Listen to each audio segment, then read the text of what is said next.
సనాతన ధర్మం గురించి, దేవాలయాల గురించి, ధార్మిక సంస్థల గురించి, దేవాలయాల భూముల గురించి ఓ పక్క ప్రవచనాలు చెప్తూ ఉంటారు కూటమి పార్టీ నాయకులు. చెప్పేవన్నీ శ్రీరంగ నీతులు, చేసేవన్నీ ఏం పనులు మీ అందరికీ తెలుసు. మొన్ననే చూసాం టీటీడీ చైర్మన్ గారిని అందరినీ కూడా, మరి ఏం పనులు చేస్తున్నారో ఏం చేస్తున్నారో అని. ఇటువంటి వారు అందరూ ఉంటే ఇంకా దేవస్థానం భూములకి, దేవాలయాలకి ఏం పవిత్రత ఉంటుంది?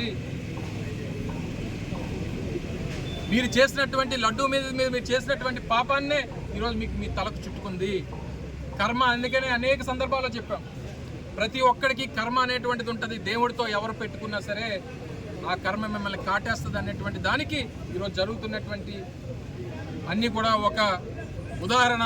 ఈరోజు అనకాపల్లిలో కూడా ఇంత పెద్ద ఎత్తున ఇన్ని వంద కోట్ల రూపాయలు విలువైనటువంటి భూమిని ఈరోజు మీరు కాజేసేటువంటి కార్యక్రమం చేసి ఈరోజు దీనికి ఎవరు సమాధానం చెప్తారు? ఇందాక మా పెద్దలు ముత్యాల నాయుడు గారు, ధర్మశ్రీ గారు వారు మాట్లాడుతూ చెప్పారు, తక్షణమే యాక్షన్ తీసుకోవాలి.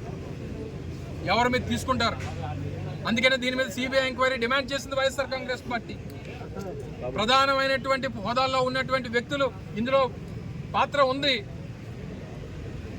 లేనప్పుడు ఎందుకు స్పందించట్లేదు అనేటువంటిది వైఎస్ఆర్ కాంగ్రెస్ పార్టీ డిమాండ్ చేస్తాం. అలా ఎండోమెంట్ డిపార్ట్మెంట్ స్పందించదు, తప్పు చేసినటువంటి రెవెన్యూ డిపార్ట్మెంట్ తప్పుని సరిదిద్దుకోదు, ప్రభుత్వ భూముల్ని, దేవస్థాన భూముల్ని కాపాడాల్సినటువంటి ప్రజాప్రతినిధులు స్పందించరు. పైన ఉన్నటువంటి ప్రభుత్వం సనాతన ధర్మం గురించి, హిందుత్వం గురించి మాట్లాడుతుంది, వారు మాట్లాడరు. ఇదంతా కలిసి ఒక పెద్ద దొంగల ముఠ. రాష్ట్రంలో ఉన్నటువంటి ముఖ్యమంత్రి దగ్గర నుంచి కింద స్థాయి అధికారుల వరకు ఒక పెద్ద దొంగల ముఠ లాగా తయారై ఈరోజు ప్రభుత్వ భూముల్ని, దేవస్థానం భూముల్ని, ప్రజల భూముల్ని కైంకర్యం చేస్తున్నటువంటి పరిస్థితుల్లో వైఎస్ఆర్ కాంగ్రెస్ పార్టీ చూస్తూ ఊరుకోదు. రేపు రానటువంటి కాలంలో దీని మీద కూడా ఒక కార్యాచరణ రూపొందిస్తాం. పైన ఉన్నటువంటి ఉన్నత అధికారులు కూడా దీని మీద రిప్రజెంట్ చేస్తాం.